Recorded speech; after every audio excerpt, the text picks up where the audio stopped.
Mag-asawang Jolina Magdangal at Mark Escueta ngayong 2 months pregnant na ang aktres. Ano naman kaya ang gusto nila maging panganay? Boy o girl? Ang Star Bites sa ni Aubrey Carampel. Ako po ay 2 months and 5 days ng buntis. Ito ang masayang inanunsyo ng mag-asawang Jolina Magdangal at Mark Escueta sa aming panayam sa kanilang tahanan. Matagal na raw silang na-excite na i-announce ang balitang ito sa publiko. Pero pinigilan daw sila ng kanilang OB-gynecologist dahil masela ng pagbubuntis ni Jolens. She was asking me actually whether kung pwede nang sabihin sa lahat. But I said, wag na muna kasi nag-spots ka. I think, sabi ko, it would be better if there will be no more spotting and probably a repeat ultrasound can be done to ensure that everything is fine.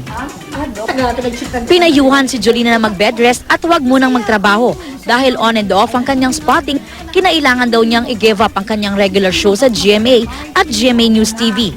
Ang Mundo Mo'y Akin, Sunday All-Stars at Personalan para pangalagaan ang kanilang magiging baby ni Mark.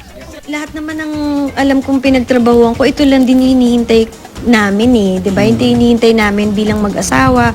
Tapos, nasa part na rin ako siguro ng buhay ko na ito lang din yung kailangan ko, diba? Doon sa buong buhay kong nagtrabaho naman ako. And, ito na hinihintay ko talaga. Kaya so, iba yung happiness na nararamdaman namin ngayon. More than anything else.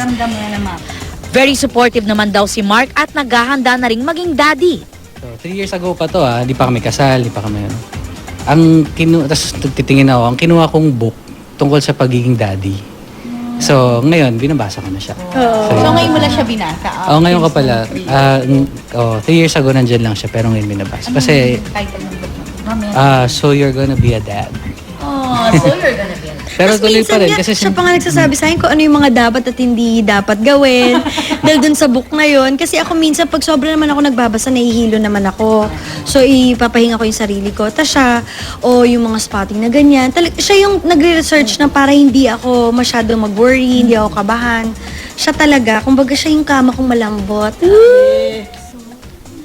Nakakaranas na rin daw si Jolens ng morning sickness, pero wala pa naman daw siyang pagkaing pinaglilihihan.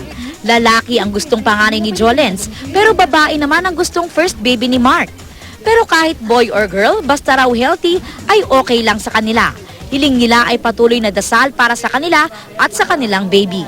sana isama rin nila kami sa mga dasal nila kasi although okay naman lahat, normal, syempre hindi pa rin medyo maselan pa rin talaga yung pregnancy niya eh. So, hopefully maganda rin yung makita dun sa ultrasound. Aubrey Carampel, GMA News.